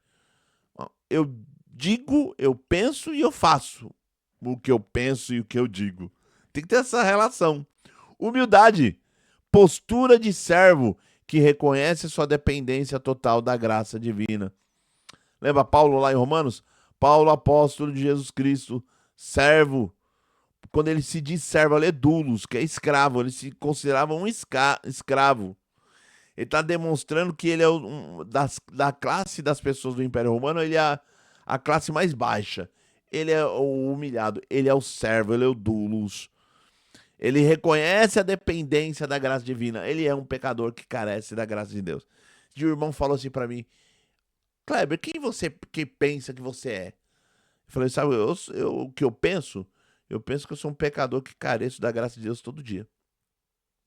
Foi isso que eu respondi pra ele. Ele falou assim pra mim, Clebão, você pensa quem que você é? Eu falei, eu sou um pecador, que eu careço da graça de Deus. É isso que eu tenho que reconhecer, que eu dependo de Deus. Se eu ficar me achando aqui que eu sou o cara, sou humano, não vai servir de nada. Eu tenho que reconhecer que eu dependo de Deus. Diagnóstico pastoral. Perguntas fundamentais para a autoavaliação honesta de que o exerce o ministério da pregação. Essas questões não visam condenação, mas discernimento e crescimento espiritual. Esse é um diagnóstico que nós vamos fazer e você precisa perguntar isso para você mesmo. Aqui não é uma questão de acusar você ou perseguir você que tem o ministério. É para te ajudar. Vamos lá? Vamos fazer esse exercício? Consistência pessoal. Minha vida cotidiana confirma a mensagem que prego ou existe contradições entre o púlpito e a vida privada? Faz essa pergunta para você. O que eu estou pregando tem consistência com o que eu vivo? Você tem que pensar isso. Testemunho familiar. Minha família reconhece na minha vida a fé que eu prego, ou eu sou uma pessoa diferente em casa e no ministério?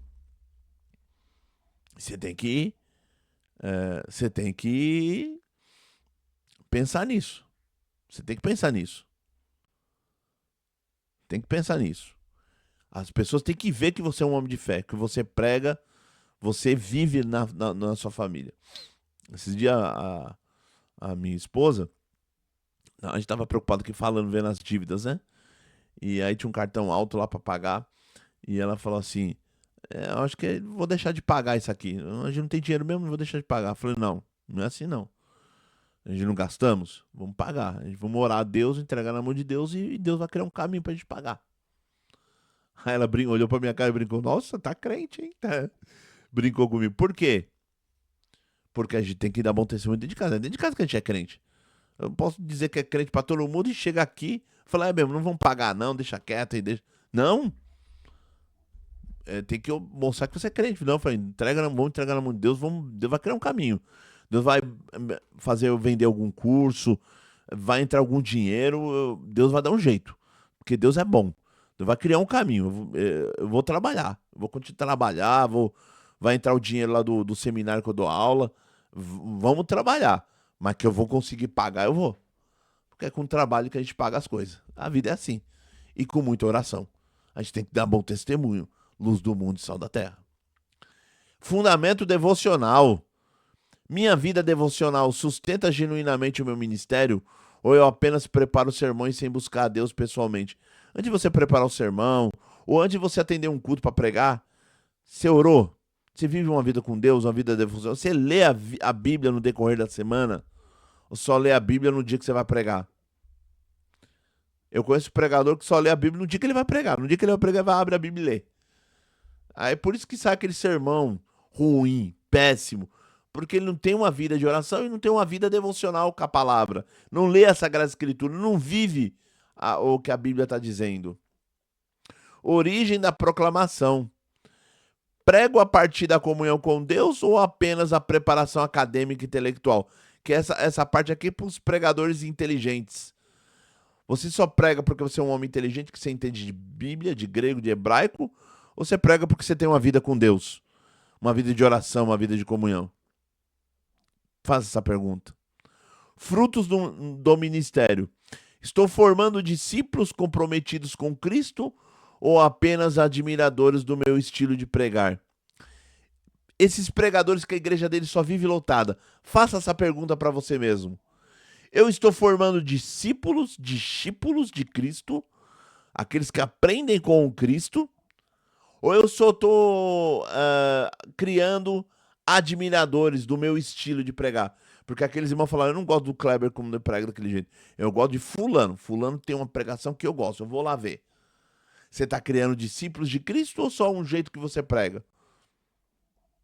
Entendeu? Entendeu? É isso que você precisa pensar. Faça essa pergunta para você mesmo. Tá bom? Então bora lá. Exercício prático, autoavaliação pastoral. Avalie honestamente cada área do seu ministério com uma nota de 1 a 5. Seja rigoroso consigo mesmo. Esse exercício é um ato de piedade e não de autopunição. Aqui não é autopunição. Você vai dar uma nota para você mesmo. E seja rigoroso na sua avaliação. Vamos lá? Vida de oração, pessoal e consistente. Quanta nota você dá para você mesmo? Qual a nota que você dá? Integridade moral no cotidiano. Qual a nota que você dá para você mesmo? De 1 a 5. Coerência entre vida e pregação. Qual a nota que você dá para você mesmo? Faça esse exercício. Humildade pastoral genuína. Se você é humilde pastoralmente, se é um comprador, você é humilde de verdade mesmo, qual a nota que você dá para você mesmo? Relacionamento familiar saudável. Como que é você com a sua família? Tem famílias que eu conheço que a pessoa detesta muitas das vezes o irmão de ministério. Ele não gosta dele. Eu fui numa região, não vou falar a região, um ancião muito, né, durão assim na queda. Nós entramos na casa dele, eu tava com um comprador amigo meu, nós entramos na casa do senhor. Aí, né, tava eu, minha esposa e tal, e um companheiro meu, de ministério, cooperador. Aí o ancião falou pra mulher dele: bem, vai fazer café pros irmãos. Aí a irmã foi fazer café. Aí a irmã veio servir, as filhas dele ficou tudo caladas assim na parede. Todas as 3 filhas dele caladas. Você percebe que eram umas pessoas bem depressivas, assim. Aí ele: toma café, irmão. Aí ele, vamos falar alguma coisa. Eu vi que quando eu fui falar, ele me atropelou, ele não queria que eu falasse. Eu tô na casa dele, não vou desrespeitar. Aí ele falou pro cooperador: a próxima vez que você vir aqui na minha casa, traga irmãos de ministério. Aí eu falei, aí eu pensei comigo: eu não abro a boca nessa oração aqui. Não abro a boca, fica em paz. Aí minha esposa falou também: eu também tinha uma parte pra pregar, mas vou ficar em paz. Aí, ok. Levantamos, foi embora. Enquanto ele tava distraído falando com o comprador, a esposa do irmão e as filhas veio falar: ô irmão, puxa vida, né? Ficamos com tanta vontade de vocês falar alguma coisa de Deus pra gente. Mas nosso pai não deixa, fica difícil. Mas a gente queria ver uma palavra de Deus. A gente não aguenta mais ver ele atendendo o culto. Fala, elas falaram isso. Só que Deus é tão bom que ele falou assim depois: falou, vem, eu vou estar no culto hoje, vamos lá no culto. Mas tá bom, nós vamos. Vamos lá no culto. Aí o servo de Deus, o comprador amigo meu, atendeu. Aí na hora da palavra eu levantei pra pregar. Aí nessas horas tem que ter ousadia. Aí preguei a palavra, preguei com vontade. Preguei. A glória de Deus desceu na igreja. Os que mais deu glória, chorar e falar em língua é a esposa e as filhas dele. Deus libertou eles lá. Porque olha que família sofrendo na mão de um irmão. Porque ele é o general, ele é o, né? Ele é o mandão, manda-chuva. Não pode, gente. Qual o relacionamento familiar? Qual a nota que você dá pra você mesmo? Depois desse testemunho. Qual a nota que você dá pra você mesmo? Como que você é com a sua família? Prestação de contas e correção fraterna. Qual a nota que você dá? Prestação de contas que você dá pras pessoas e a correção que as pessoas querem fazer com você e você deixa ou não deixa. Qual a nota que você dá? Tá bom? Faça esse exercício. Volta o vídeo e faça esse exercício. Dá uma nota de 1 a 5. Pergunta para reflexão. Qual a área do meu ethos? Pergunta para você. Faça essa pergunta para refletir. Você pensar no fim de semana. Qual a área da minha ética, do meu ethos pastoral precisa nesse momento de arrependimento, restauração e atenção prioritária? Para pensar. Qual a área que precisa de conversão? Vou dar um exemplo meu. Eu sou uma pessoa muito nervosa. De algum tempo pra cá eu tento já me policiar. Eu tô me policiando. Tem hora que as pessoas gritam comigo, eu fico quieto. Eu tô me policiando, mas eu sempre tive um defeito. Porque eu, desde pequeno, aprendi com o meu falecido pai e com os meus irmãos que a gente não leva desaforo pra casa. E que se a pessoa gritar comigo, vai ouvir um monte e tudo mais. Eu aprendi com isso. E eu sou uma pessoa, eu cresci abaixo de pancada, minha mãe espancava a gente. Então essa ideia de brigar tá no meu sangue. Eu sou uma pessoa muito colérica. E ao longo do tempo o evangelho foi consertando, muita coisa já saiu. Mas precisa consertar mais. E policiamento. E esse ano eu tô passando por algumas provas que tá tentando voltar esse nervosismo em mim. Igual hoje, esse irmão no WhatsApp, eu já tava quase perdendo a paciência com ele. E era perigoso eu falar alguma coisa que eu ia dar mau testemunho. E isso ia danificar o meu testemunho. Então, eu preciso melhorar nisso. Eu preciso orar mais. Deus corrige, me conserta, me santifica. Precisa. Agora, pensa você. Qual a área do teu ministério que você precisa corrigir? Urgentemente. Faça essa pergunta para você mesmo. Tá bom? Conclusão. O pregador comunica a palavra de Deus por 3 meios simultâneos e inseparáveis. O sermão não apenas articula aquilo que a vida já testemunha. O sermão apenas articula aquilo que a vida já testemunha. O sermão só vai confirmar aquilo que a sua vida já está testemunhando.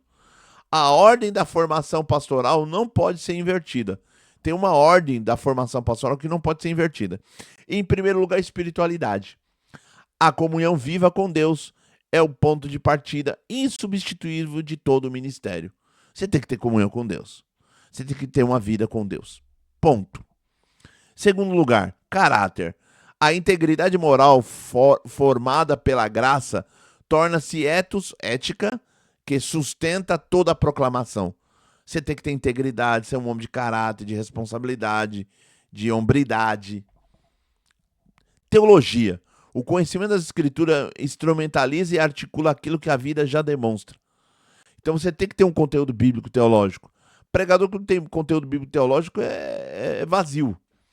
Tem vida lá com Deus, mas ele não sabe ensinar a igreja. Tem que ter um conhecimento. E pregação. O sermão é o ponto de chegada, não o ponto de partida da formação pastoral.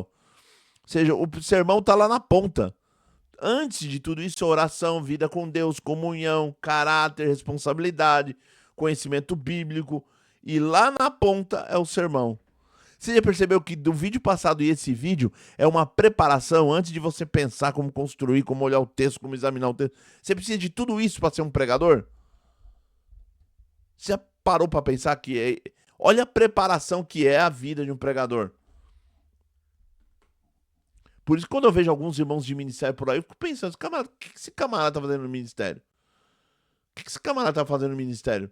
Ele humilha todo mundo, zomba de todo mundo, briga com todo mundo. O que ele tá fazendo lá? Não dá para entender. Sinceridade não dá para entender.